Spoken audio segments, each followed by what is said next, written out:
A unos 3 kilómetros del templo de Luxor se extiende la vasta zona monumental de Karnak, que los griegos llamaron Hermoncis.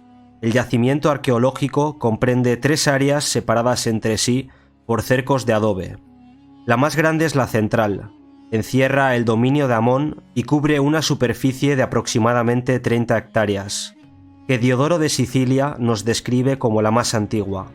Al sur, todavía inexplorado en casi la mitad de su extensión, cerca de 9 hectáreas, y unido al anterior por un dromos de esfinge con cabeza de carnero, se encuentra el dominio de la diosa Mut, consorte de Amón y representada simbólicamente bajo forma de buitre. Por último, al norte se extiende, ocupando aproximadamente 2,5 hectáreas, el dominio de Mentu, dios de la guerra. Al correr del tiempo, cada conjunto ha modificado sus dimensiones y los faraones que se sucedieron en el trono fueron dejando allí su huella, a veces ampliando el templo, otras añadiéndole salas y capillas. La estructura de los 3 complejos sagrados es siempre la misma. En el centro de cada recinto se yergue el templo principal dedicado a la deidad. Junto a este se halla el lago sagrado para las ceremonias, de forma generalmente cuadrangular. De los 3 complejos, el dedicado a Amón asombra por sus excepcionales dimensiones. Templo de Amón.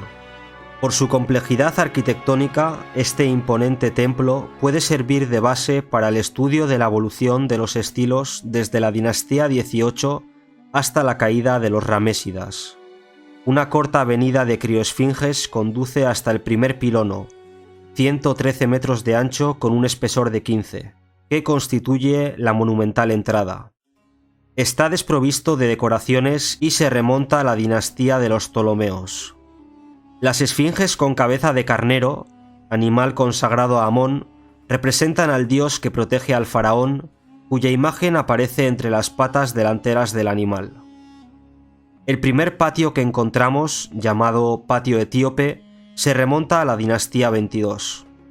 Su lado norte está cerrado por un pórtico de recias columnas con capitel papiriforme cerrado, al pie de los cuales se alinean las esfinges que Ramsés II hizo realizar para flanquear el acceso a la sala hipóstila. En el centro del patio se yergue una altísima columna de capitel papiriforme abierto. Es todo lo que queda del gigantesco pabellón del rey etíope Taharka, de 21 metros de altura, con techo de madera y destinado a proteger las barcas sagradas. Delante de la columna, a la derecha, se abre el templo de Ramsés III, con el patio rodeado en 3 de sus lados por pilares osiriacos, en los cuales aparece el faraón ataviado para su jubileo. Adosada al segundo pilono se puede ver una colosal estatua de granito que representa a Ramsés II. Otra escultura, de 15 metros de altura, muestra el retrato del rey Pinukdem. La gigantesca puerta, 29 metros y medio de altura, introduce en la sala hipóstila, considerada como una de las creaciones más hermosas que nos legará el antiguo Egipto. Con sus 102 metros de ancho por 53 metros de profundidad, en ella se yerguen 134 columnas de 23 metros de altura. Los capiteles papiriformes abiertos tenían en lo alto una circunferencia de aproximadamente 15 metros, que podía dar cabida a 50 personas, en el que el gran tamaño de las mismas y los juegos de luces y sombras brindan increíbles emociones. La nave central fue empezada hacia 1375 a.C. por Amenhotep III, quien la concibió como una sencilla columnata hacia el santuario de Amón. Tiene una altura diferente de la de los laterales, que fueron empezadas por Horemheb, continuadas por Seti I y Ramsés II, y terminadas durante el reinado de Ramsés IV. Precisamente este desnivel ha permitido cerrar los anchos vanos con celosías de grés, que dan así al interior una iluminación muy sugestiva. Más allá de la sala hipóstila se levantaban un tiempo los obeliscos de Tutmosis I, con sus 23 metros de altura y un peso de 143 toneladas. Actualmente de ellos queda solo uno. Lo supera en altura solo el de Hatshepsut, 30 metros de altura y 200 toneladas de peso, para cuya construcción se cuenta que la reina no se fijó en gastos. visto que según las crónicas de la época, echó en las obras tantas fanegas de oro como costales de trigo.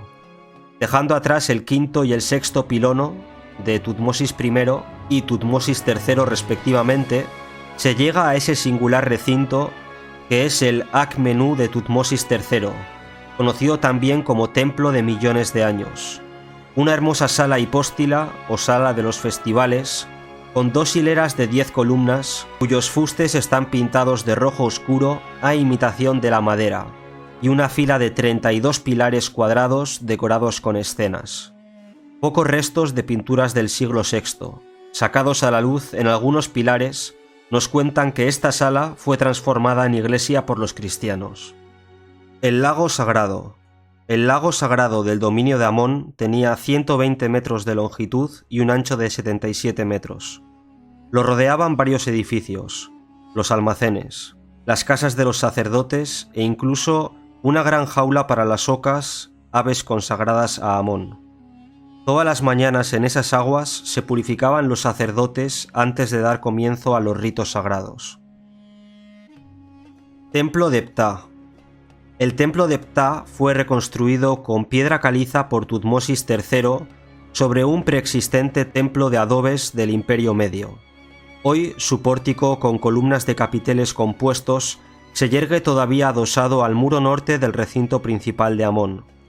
El templo fue restaurado y ampliado por el faraón Shaboco y por otros soberanos de la dinastía tolemaica.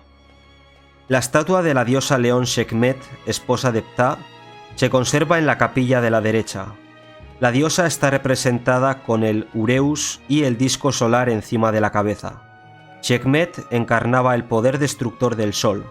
Era la diosa de la guerra, pero también se la consideraba como prodigadora de curaciones.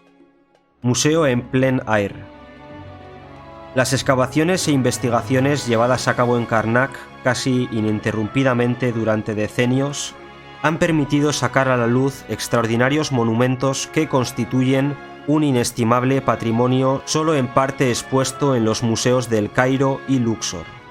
Con el tiempo se ha advertido la apremiante exigencia de crear un adecuado espacio para poder apreciar ese tesoro tan grande y valioso de la antigüedad, sin desarraigarlo del contexto en el que se había ido formando.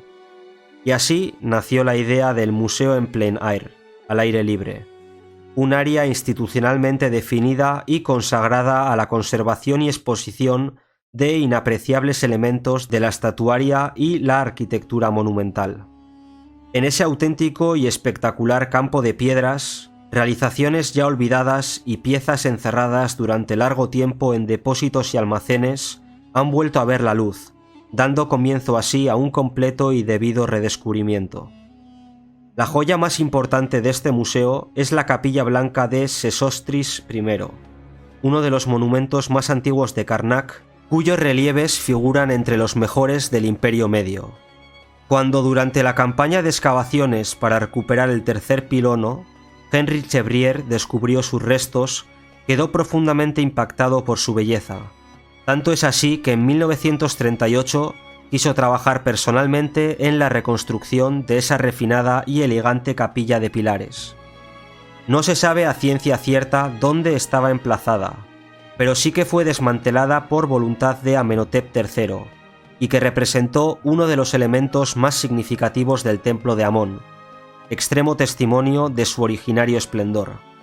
También la capilla de Tutmosis IV, compuesta en su origen por numerosos bloques monolíticos de varias toneladas de peso y que hoy se expone en los espacios de museo, estaba destinada a cobijar las barcas sagradas y fue desmantelada por Amenhotep III.